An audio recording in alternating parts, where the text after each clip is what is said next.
ദൈവതിരുനാമത്തിന് മഹത്വമുണ്ടായിരിക്കട്ടെ. കർത്താവിനാൽ അനുഗ്രഹിക്കപ്പെട്ടവരെ, പരിശുദ്ധ വലിയ നോമ്പിലേക്ക് നമ്മൾ പ്രവേശിക്കുകയാണല്ലോ. കഴിഞ്ഞ 2 ആഴ്ചകളിലായി സകല വാങ്ങിപ്പോയ ആചാര്യന്മാരെയും സകല വാങ്ങിപ്പോയ മാതാപിതാക്കളെയും ഓർക്കുകയും അവരുടെ മധ്യസ്ഥതയിൽ അഭയപ്പെട്ടുകൊണ്ട് ഈ പരിശുദ്ധ നോമ്പിനായി നാം എല്ലാവരും ഒരുങ്ങി വന്നിരിക്കുകയാണ്.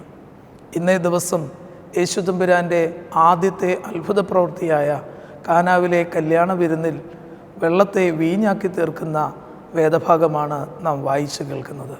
വിശുദ്ധ യോഹന്നാൻ ശ്ലീഹായുടെ സുവിശേഷം 2-ാം അധ്യായം 1 മുതൽ 11 വരെയുള്ള ഈ വാക്യങ്ങൾ അനവധി തവണ നമ്മൾ വായിച്ചിട്ടും ധ്യാനിച്ചിട്ടുമുള്ളതാണ്. ഈ വേദഭാഗം ഇന്നെന്നെ ചിന്തിപ്പിക്കുന്ന 3 സംഗതികൾ നിങ്ങളോടൊപ്പം പങ്കുവെക്കുവാനാണ് ഞാൻ ആഗ്രഹിക്കുന്നത്.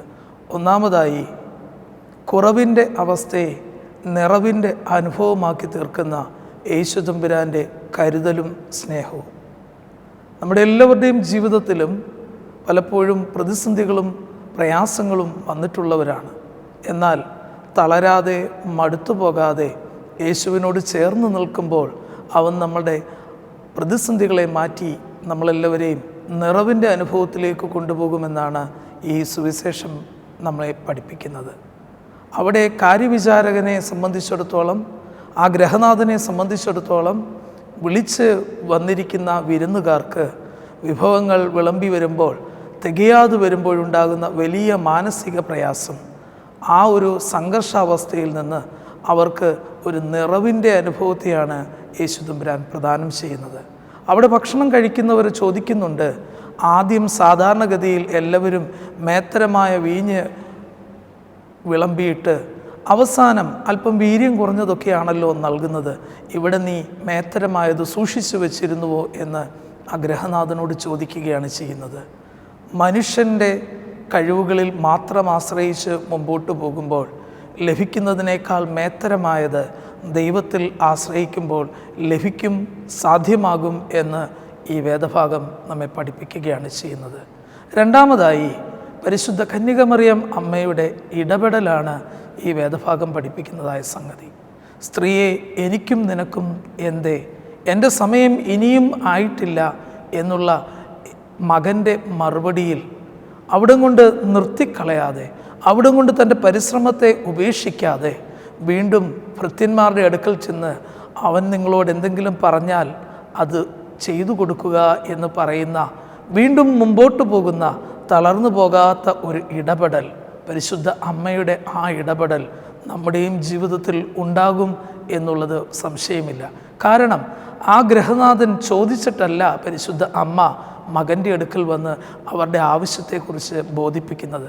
അവരുടെ ആവശ്യത്തിൽ അമ്മയുടെ ഇടപെടൽ, അമ്മയുടെ അപേക്ഷ, അമ്മയുടെ മാധ്യസ്ഥം അതുണ്ടാകുന്നത് തിരിച്ചറിഞ്ഞിട്ടാണ്. തൻ്റെ സ്നേഹിതന്, തൻ്റെ ആ കല്യാണ വിരുന്നിലെ ഗ്രഹനാഥനോടുള്ള കരുതലിനെയാണ് നമുക്കിവിടെ കാണുവാനായിട്ട് സാധിക്കുന്നത്. പ്രിയമുള്ളവരെ, പരിശുദ്ധ നോമ്പിലേക്ക് പ്രവേശിക്കുമ്പോൾ നമ്മളോടുമുള്ള അമ്മയുടെ ഒരു ഓർമ്മപ്പെടുത്തലാണ് ചുറ്റുമുള്ളവരോടുള്ള കരുതലിൻ്റെ കരം കുറുകിപ്പോകരുത് എന്ന്.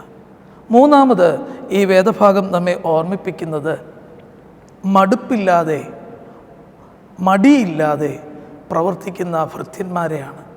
നാം ഈ വേദഭാഗത്തിലേക്ക് നോക്കുമ്പോൾ കാണാൻ കഴിയും, അവിടെ കൽഭരണികൾ നിറയെ വക്കോളം വെള്ളം കോരി നിറയ്ക്കുന്ന ഭൃത്യന്മാർ. ഒരു കല്യാണ വീട്ടിലെ തിരക്കിനിടയിൽ, അവിടുത്തെ ആഘോഷ തിമിർപ്പുകൾക്കിടയിൽ തങ്ങളോട് പറഞ്ഞതിനെ ഒട്ടും വ്യത്യാസം വരുത്താതെ പൂർണ്ണമായി അനുസരിക്കുന്ന ഭൃത്യന്മാരാണ്. അവരാണ് ഈ വലിയ അത്ഭുതത്തെ ആദ്യം അനുഭവിച്ചറിയുന്നവർ. അവർ കോരിവെച്ച വെള്ളമാണ് മേത്തരമായ വീഞ്ഞായി മാറുന്നത്. തങ്ങളെ ഏൽപ്പിക്കുന്ന കാര്യങ്ങളിൽ മടി കൂടാതെ പ്രവർത്തിക്കുന്നവർക്ക്, ദൈവ ഇഷ്ടത്തിനോട്, ദൈവത്തിൻ്റെ പഠിപ്പിക്കലിനോട്, യേശു തമ്പുരാൻ്റെ ഉപദേശങ്ങളോട് മടി കൂടാതെ, കലർപ്പില്ലാതെ അനുസരിക്കുന്നവർക്ക് ആ വലിയ അത്ഭുതങ്ങൾ ജീവിതത്തിൽ അനുഭവിക്കാൻ സാധിക്കും. ഇവ 3ഉമാണ് ഈ കൊത്തിനെ ഞായറാഴ്ച എന്നോടും നിങ്ങളോടും പറയുന്നതായ ഏറ്റവും വലിയ ഉപദേശങ്ങൾ. പരിശുദ്ധ നോമ്പിലേക്ക് നമ്മൾ പ്രവേശിക്കുകയാണ് ചെയ്യുന്നത്. നമ്മുടെ പൂർവിക പിതാക്കന്മാർ നമുക്ക് കാണിച്ചു തന്നിട്ടുള്ള നോമ്പിൻ്റെ വലിയ മാതൃകയുണ്ട്, വലിയ പാഠങ്ങളുണ്ട്. മീൻചട്ടി കഴുകി കമത്തിയ പൂർവികരായ അമ്മമാരുടെ ആ സാക്ഷ്യങ്ങൾ ഇന്ന് നമ്മൾ അനുഷ്ഠിക്കേണ്ടവരാണ്. പാലിൻ്റെയും മീനിൻ്റെയും പറ്റ് തീർത്ത് ഇനി ഈസ്റ്റർ ദിവസം കാണാം എന്ന് പറയുന്ന ആ ഒരു വലിയ ഒരുക്കം, അതിലേക്കാണ് ഇന്ന് ഞാനും നിങ്ങളും പ്രവേശിക്കേണ്ടിയിരിക്കുന്നത്. പ്രിയമുള്ളവരെ, well begun is half done എന്ന് പറയുന്നത് പോലെ നല്ല തുടക്കം കുറിക്കാൻ കഴിഞ്ഞാൽ നമ്മുടെ ഈ നോമ്പ് വലിയ അനുഗ്രഹമായി തീരും. വലിയ മാറ്റത്തെ കൊണ്ടുവരാൻ നമുക്ക് കഴിയും. നമ്മുടെ ജീവിതത്തെ ദൈവസന്നിധിയിൽ ചേർത്ത് നിർത്തുവാൻ നമുക്ക് കഴിയും. ആയതിനെല്ലാവർക്കും സാധ്യമായി തീരട്ടെ എന്ന് ദൈവത്തിൽ പ്രത്യാശിച്ചുകൊണ്ട് എൻ്റെ വാക്കുകൾ ഉപസംഹരിക്കുന്നു. ദൈവം നിങ്ങളെല്ലാവരെയും വാഴ്ത്തി അനുഗ്രഹിക്കട്ടെ.